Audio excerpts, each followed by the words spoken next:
Welcome to Our Town at Comma Coffee. This morning we're going to be talking with Karen Abowd, who is running for Board of Supervisors. But right now we're going to take a little break to have a word from our sponsor. Here's to moving forward. That's what you'll do, faster and easier at Carson Tahoe, where a safe, speedy recovery is as important to us as it is to you. Carson Tahoe Regional Healthcare. Here's to your health. And welcome back, and we're here with Karen Abowd. You're running for Ward 1, correct? Right, City Supervisors. And well, tell us why you decided to jump into this. Well, I've always had a vision for Carson City. Charlie and I have lived here for 29 years, and as an interior designer by trade, vision is my business, and I just see Carson City having potential that goes well beyond where it is right now, and I'd like to be able to implement that potential. All right. Yeah. Now your background, where are you from originally? And originally born in Sonora, California. All right. Grew up in San Jose. Met my husband. We were a blind date. Wow. And then we lived in Washington, state of Washington, for a while. And then when Charlie's folks took on the restaurant here in Carson, and he was working in the restaurant business up in Seattle, we decided to join forces and move down here. So we've been here ever since. All right. And then what have you done? You said you're interior designer. Right. Right. You know, besides working in the restaurant business always, I went back to school, got my design degree, and was a licensed registered interior designer in the state of Nevada. So I did commercial and high-end residential interior design, you know, out of the ground up type of projects. So. Okay. So now tell me why, you know, what's your vision for Carson City? What's the lead part of what you want to do? Well, as a business owner, I want to see more business in this town. Okay. We need to create jobs. That's a huge focus of mine. I feel that, especially with this Knowledge and Discovery Center as a potential part and component of the redevelopment, and its business incubator component, that helps generate that job impetus, which we greatly need. And with sales tax being down 38% in the last 5 years, we feel it, we see it, we know that the job sector has to be improved. Okay. And then coupling with that, I'm interested in housing, both for seniors and for our young folks, that's affordable, eco-friendly, and has style. And we definitely need to enforce that sort of a component in this town as well, because we need to create jobs for our young folks and keep them here.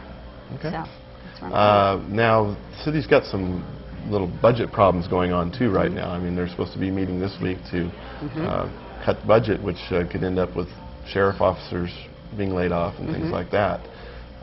What about immediate things like that? What do you see as being needed to be done? Well, I think the city planner, city manager Larry, has done a great job with negotiating with the unions, with working with all the various departments in terms of cutting and moving people around to make that work. I believe, and he is in agreement with this, that we need to use our resources wisely, and that different facets of different departments can be shifted into other budgets and that sort of thing to make them work more effectively, so that the layoff, we're not laying off too many people. And I would want to forward that same sort of thought process. You have to work efficiently. I know that from business. You know, you have to be cost effective, and I would implement that same sort of thought process as a supervisor. All right, we're going to take a little break for a word from our sponsor, and we'll be right back. All right. Folks all over Carson City are getting to know Jack, Carson City's public transit system that takes them to work, to home, to friends, and to shopping. Folks like Greg, who attends Western Nevada Community College. Greg knows Jack. I can go anywhere in town with it at any occasion, and it's very convenient, and I enjoy it very much. Get to know Jack. $1 each way for adults, 50 cents for youth, seniors, and disabled. Call Jack at 841-RIDE. And we're back, Karen Abowd. Let's talk a little bit more about the Nugget project itself. I mean, there's the library, the Knowledge Discovery Center, as you mentioned before.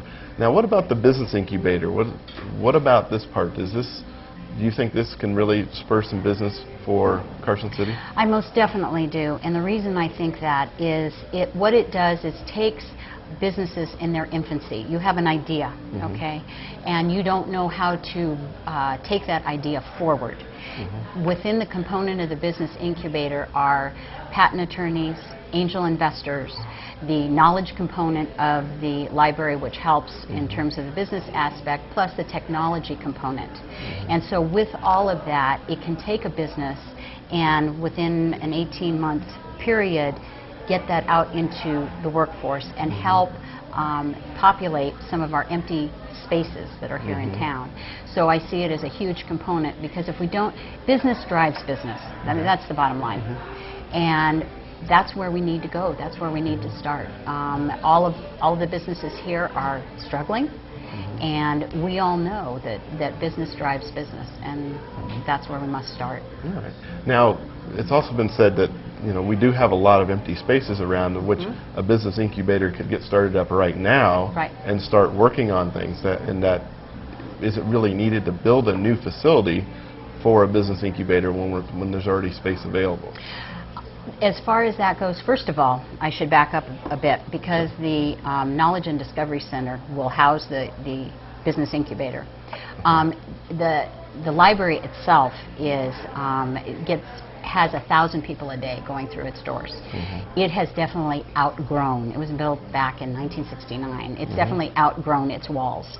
So the component that it offers and the technology that it offers makes having this business incubator and housed within that building a win-win. I mean, they work together, and so building that I think is important. And in terms of filling our empty spaces, by developing these businesses, and because the rents are lower in some of the outlying areas in the town, it does allow them to get started with a storefront in town. So I see them as interlocked.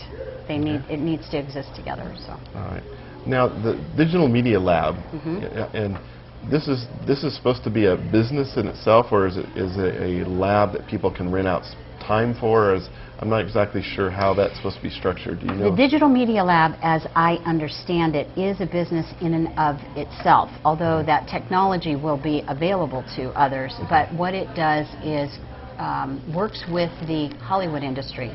We've always had a component of the Hollywood industry here. We've seen it at the restaurant. They come in when they're doing a filming, something like that. But now it allows them to live and work here. And let's say they take on a movie that the producer is from Korea. Well, he's producing a portion of that movie there, but all the technical effects and that sort of thing can be done here. And so since this is the wave of the future, again, it provides job experience and opportunities for our kids that are graduating to walk into. Something not here. All right. Well, thank you for coming on and talking with us, and thank you for tuning in. Tune in next time for the next episode of Our Town at Common Coffee. Sometimes a simple thing like walking downstairs can become a life-threatening experience. Help me! I've fallen! I'm Janice Ayers, and we have a solution for less than $1 a day. It's called Lifeline, where you push a button and automatically through your phone system you summon emergency medical help, life-saving help. For Lifeline information, call RSVP today.